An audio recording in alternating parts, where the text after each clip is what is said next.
नमो नमः।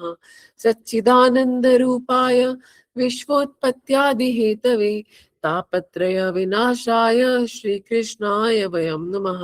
श्रीरामाय वयं नमः। श्रीगौराय वयं नमः। जय श्री कृष्ण चैतन्य प्रभु नित्यानंद, श्री अद्वैत गदाधर श्रीवासादि गौर भक्त वृंद। पंचतत्वात्मकं कृष्णं भक्त रूप स्वरूपकं भगतावतारं भक्ताख्यं नमामि भक्त शक्तिकम्। अहो भाग्यम गौरमार्गानुवर्तिनां देवो राधारमण देवोत्र यद्गुरुर्गुणमञ्जरी गौरांग सुंदर सचिनयनाभिरामं राधा व्रजेन्द्र तनयो अभयरूपमेकं गोपाल भट्ट करुणाकृत कृष्ण देहं तम राधिका रमणम् इष्टम् अभीष्टमीणे आजानुलम्बित भुजो कनकावधातो संकीर्तने कपितरो कमलायताक्षो विश्वम्भरो द्विजवरो युगधर्म पालो वन्दे जगत्प्रियकरो करुणावतारो अनर्पित चरिम चिरात् करुणयावतीर्णः कलौ समर्पयितुम् उन्नतो जुलरसां स्वभक्ति श्रियं हरिः पुट्ट सुन्दर द्युति कदम्ब सन्दीपितः सदा हृदय कंदरे स्फुरतु वा सचिनन्दनः। हरे कृष्णा कृष्णा कृष्णा हरे हरे, हरे राम राम राम हरे हरे। श्री राधा रमण लाल की जय। श्रीपाद गोपाल भट्ट गोस्वामी जी महाराज की जय। श्री सद्गुरुदेव भगवान की जय।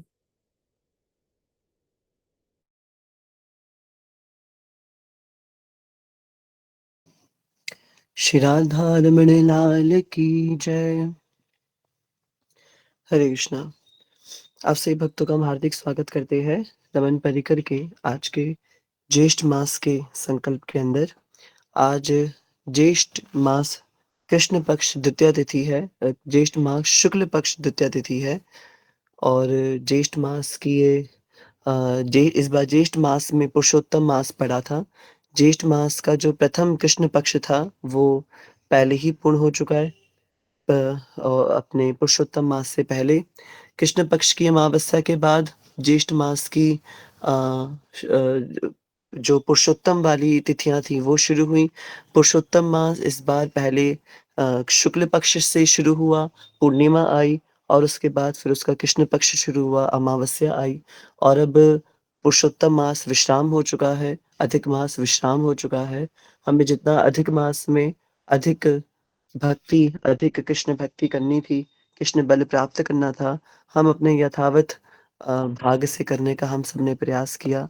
वो सफल भी हो पाया खूब आनंद से और अब पुनः ज्येष्ठ मास प्रारंभ हो गया है और हमने अपने ज्येष्ठ मास के संकल्प को फिर से प्रारंभ करा है, शुरू किया है।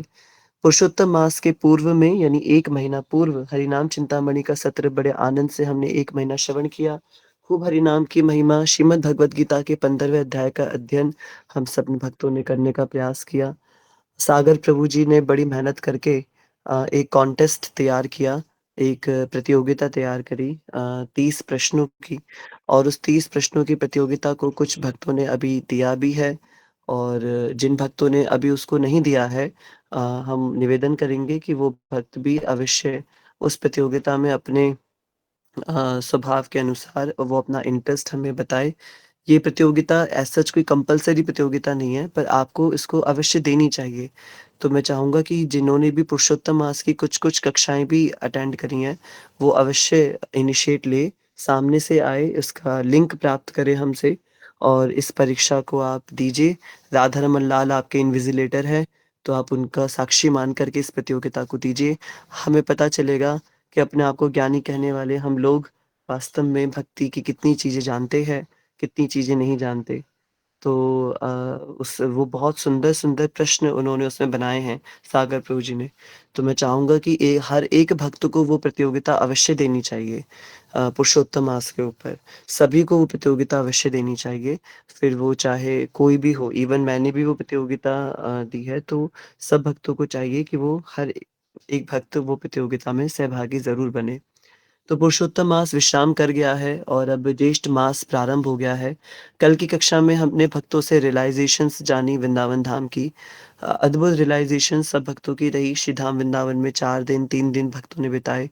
उससे क्या-क्या भक्तों को अनुभव हुए, वो सब भक्तों ने साझा करे हमसे। सबकी रियलाइज़ेशंस पढ़ के बहुत सुख मिला, बहुत आनंद हुआ। वृंदावन से विरह क्या होता है, उसकी हमने 2 कथाएँ भी श्रवण करी कल की कक्षा के अंदर। एक वो माताजी वाली कथा श्रवण करी, स्विट्ज़रलैंड वाली माताजी की कथा, और दूसरा मैंने अपना निज अनुभव, निज एक्सपीरियंस मैंने आपको शेयर करा। कैसे ब्रज का एक-एक कीट-पतंग, एक-एक वानर कितना पूजनीय है, कितना वंदनीय है, वो हमने कल जानने का प्रयास किया कल की कक्षा में। और फिर हमने भक्तों के अलग-अलग भावों को सुनने का प्रयास किया। आज ज्येष्ठ मास के शुक्ल पक्ष की द्वितीया तिथि में हम लोग प्रवेश कर रहे हैं और अपने पुरुषोत्तम मास से पूर्व चल रहे विषय को फिर से उठा रहे हैं, जो कि था वैष्णव सदाचार। वैष्णव सदाचार, वैष्णव एटिकेट्स का जो हमारे पूर्व का विषय था, उसी विषय को हम अब आगे बढ़ा रहे हैं, वैष्णव एटिकेट्स को। और इसका कारण ये है कि वैष्णव सदाचार एक बहुत बड़ा विषय है, बहुत बड़ा विषय है और इसको समझना हम सबके लिए अत्यंत आवश्यक है, बहुत ज़्यादा ज़रूरी है वैष्णव सदाचार को समझना। तो 1 सेकंड रुकिए, एक भक्त और जुड़ना चाह रहे हैं।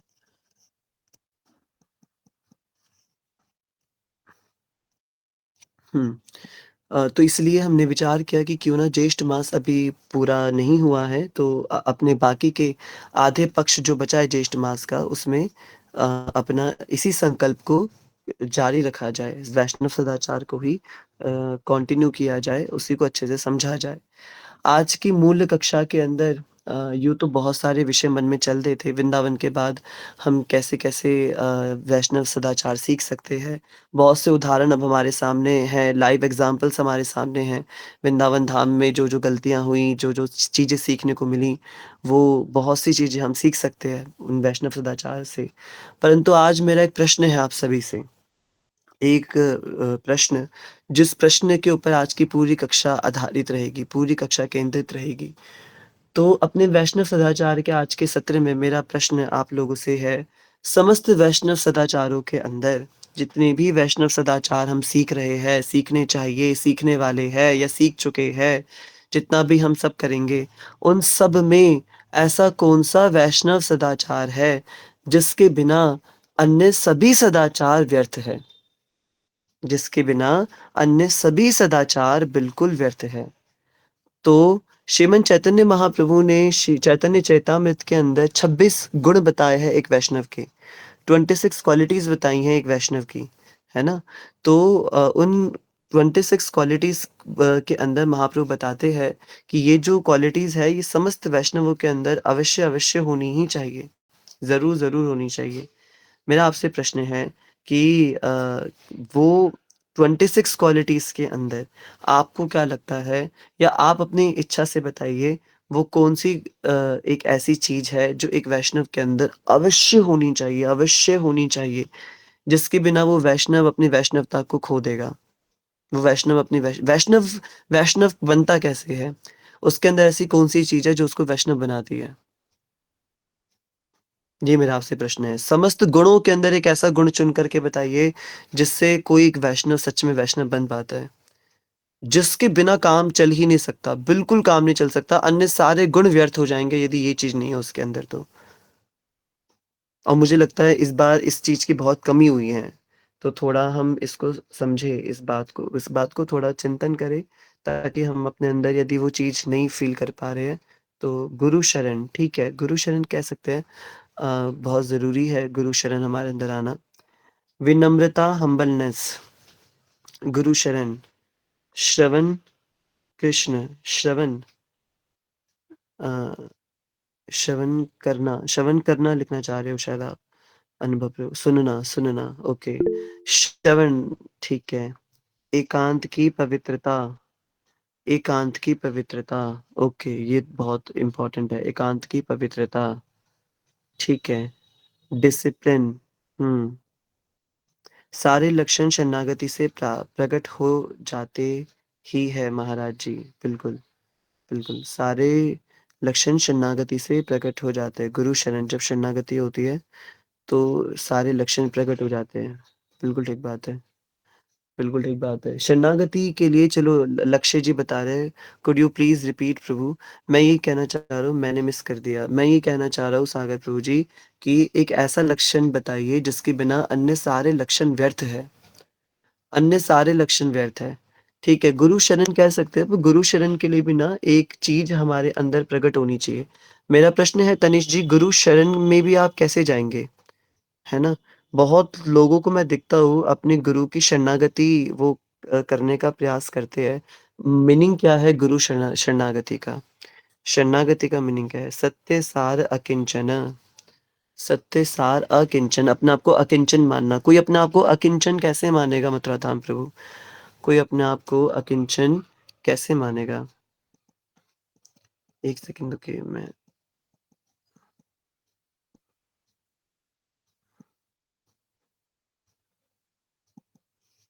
कौन-सा है 22.78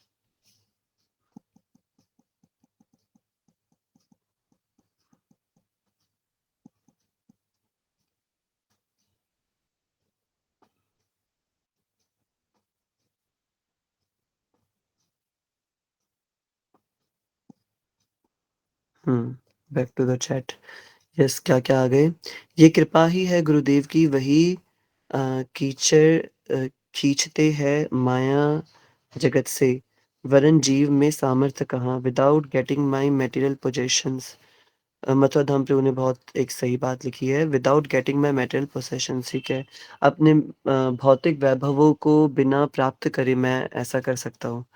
जैसे जल को ऊपर से छोड़ा जाए तो वो नीचे ही जाएगा, वैसे ही वो नीचे ही गिरेगा।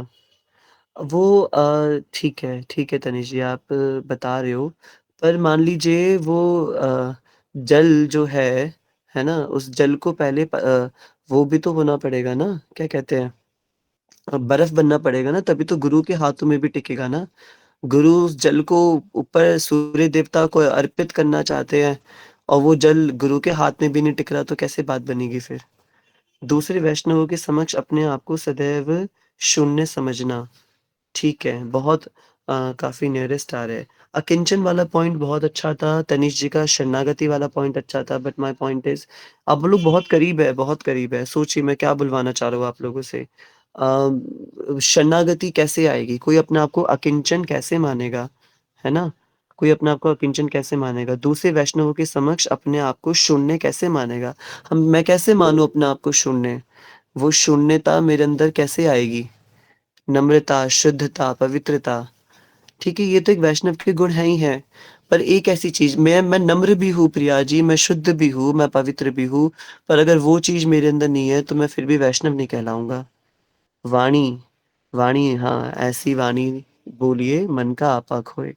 तो अनुग्रहित होना, दूसरों के अनुग्रहित होना, बिल्कुल अकिंचन होना, अनुग्रहित होना, वो आपने जैसे बना लेते ही जैसे जंग लगा लोहा ठोकर खाते ही पैर पारसमणि स्पर्श हो जाती है तो वो मुकुट में लग जाता ही, ऐसे ही गुरुदेव भगवान ही।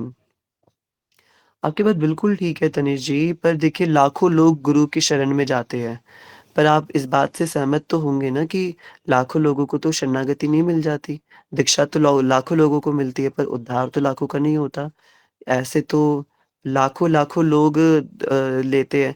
मैं तो खुद अपने गुरुदेव महाराज के अपने गुरु भाइयों को जानता हूँ जो महाराज जी से दीक्षा लेके बैठे और एक नियम पालन नहीं करते दीक्षा का। गुरु तो बैठे ही है कृपा करने के लिए। पर यदि शिष्य ने सोच अगर शिष्य की तरफ से भी तो कुछ बात बननी चाहिए ना। ऐसे तो फिर मैं तो सारे काम-धाम छोड़ के भई मैं अपने गुरु की मौज पे ही मौज मारूँगा, अगर मुझे कुछ करना ही ना पड़े। वो बात बिल्कुल ठीक है कि हमें गुरुदेव सब कुछ हमारा काम करेंगे ही, वो अपने जैसा बनाएँगे ही बनाएँगे। पर फिर तो अगर गुरु ही सब कुछ करने वाला है, फिर तो बस मैं गया अपने गुरु को मैंने दीक्षा ले ली, अब गुरु की इच्छा वो मुझे अपने जैसा बनाए। अब मैं लड़की छेड़ रहा हूँ वृंदावन जाके या मैं कुछ और काम कर रहा हूँ, ये तो मेरे गुरु ने मुझे बनाया है ऐसा। तो मेरी तरफ से भी तो कुछ होना चाहिए ना, मेरी तरफ से भी तो कुछ चीज़ होनी चाहिए ना जिसकी वज़ह से मैं एक्सेप्टेंस ओके एक्सेप्टेंस एक्सेप्टेंस करना, वैष्णव निंदा करना। अ प्योर वैष्णव इज़ जो अपने गुरु की आज्ञा का पालन करे, जो गुरु की बात पर चले। ओके। कृष्णैक शरणा, कृष्ण की एकमात्र शरण, भगवान श्री के चरणों में समर्पित होना। I get it. विजेता सद्गुणा, सेल्फ कंट्रोल। काफ़ी हद तक आप पास पहुँच गए मथुरा धाम प्रभु। काफ़ी हद तक आप नियरेस्ट आ गए, जो आज का हमारा मूल विषय है। हमको बस सरेंडर करना ही है और कुछ नहीं। तो वही तो मैं पूछ रहा हूँ Tanish ji, surrender, surrender. Now what is the meaning of surrender? How can we surrender? वही तो मैं पूछ रहा हूँ। सरेंडर करने का मतलब क्या होता है? सिर्फ़ दीक्षा ले लेना सरेंडर है? वही तो मैं जानना चाह रहा हूँ कि सरेंडर मैं करूँ कैसे? अगर मान लो मैंने आपको अपना गुरु बनाया, मन, कर्म, वचन से, हाँ, तो वो मैं उसके लिए मुझे क्या करना पड़ेगा? मैं कैसे नियम फ़ॉलो करने पड़ेंगे? ठीक है। मन, कर्म, वचन से मैंने अपने आप को हाँ, आप सही बोल रहे हो तनीश जी, बिल्कुल आप सही बोल रहे हो। मनसा वाचा कर्मणा मुझे सरेंडर होना पड़ेगा, पर वो सरेंडरशिप मन में कैसे आएगी? द रियल आंसर इज़ वो सरेंडरशिप मन में कैसे आएगी? आप सबको गाँठ बाँध लेनी है अपने अंदर, ये सब भगवान करवाते हैं। नहीं तनीश जी नहीं, भगवान तो चुनते हैं। भगवान चुनते हैं, भगवान करवाने लगे तनीश जी तो हम किस बात की तटस्था शक्ति? भगवान हमारी फ्री विल में कभी इंटरफेयर नहीं करते, बिल्कुल इंटरफेयर नहीं करते हमारी फ्री विल के अंदर। ये बात थोड़ी-सी गलत हो गई। सुग्रीव जी को कराई थी। सुग्रीव जी को सिर्फ़ आत्मबोध करवाया था। लक्ष्मण जी गए थे गुरु बन कर के सुग्रीव जी के पास, है ना?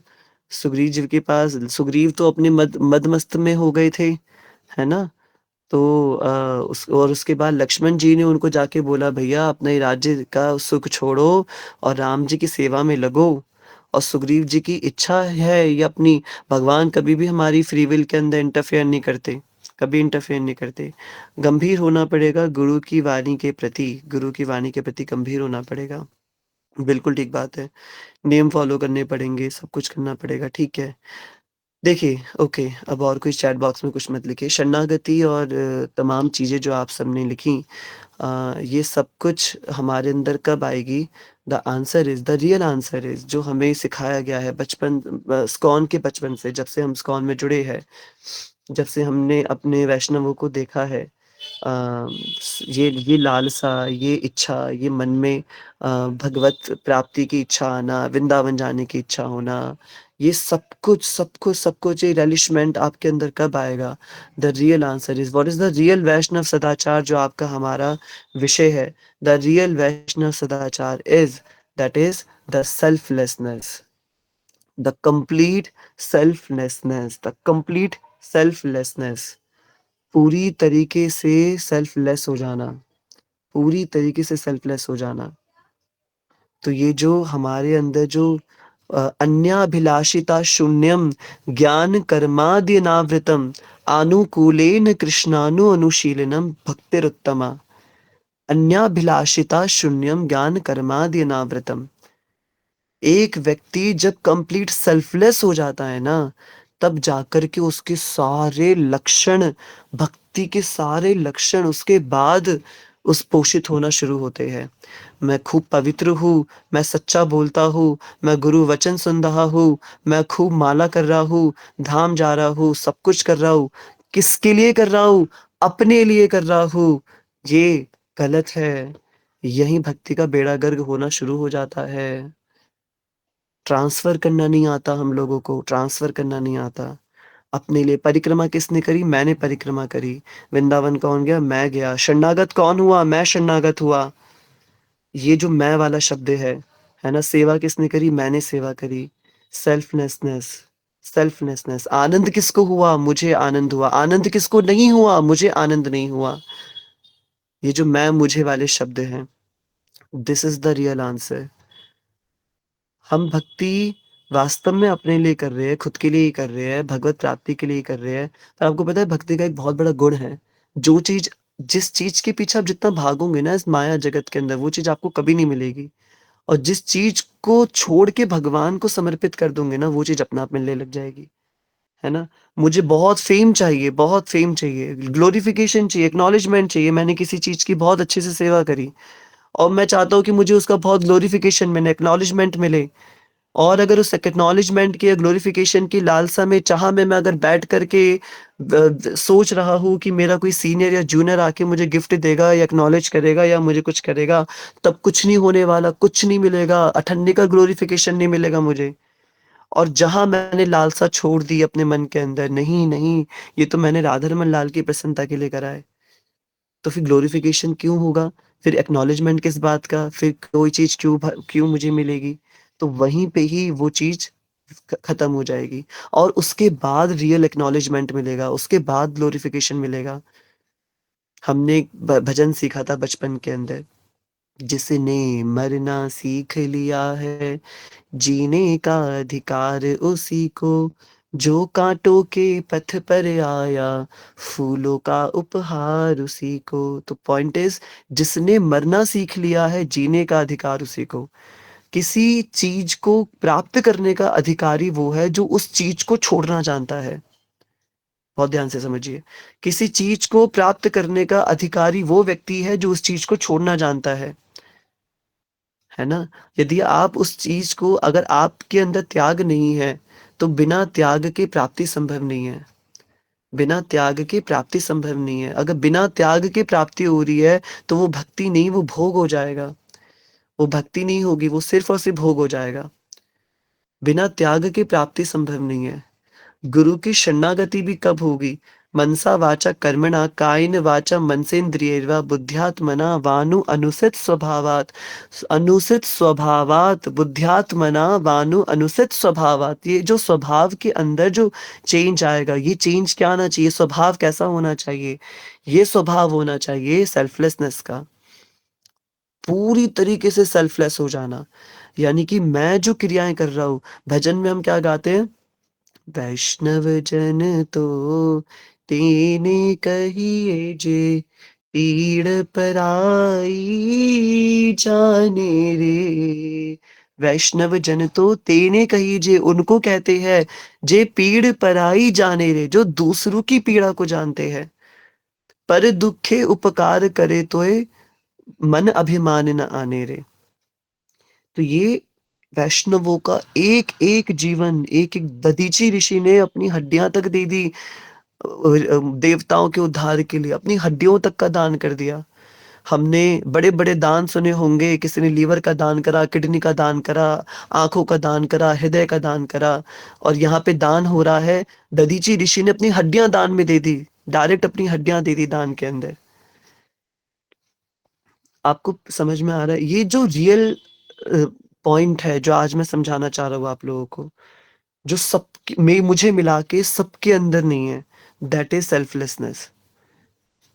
हमारे अंदर सेल्फलेसनेस नहीं है और इसलिए सारी झंझटें होती हैं, इसलिए सारी झंझटें होती हैं। हमारी भक्ति पोषित नहीं हो पाती सिर्फ और सिर्फ इस सेल्फलेसनेस ना होने की वजह से। हम अपने बारे में सोचने लगते हैं, हर बार अपने बारे में सोचने लगते हैं।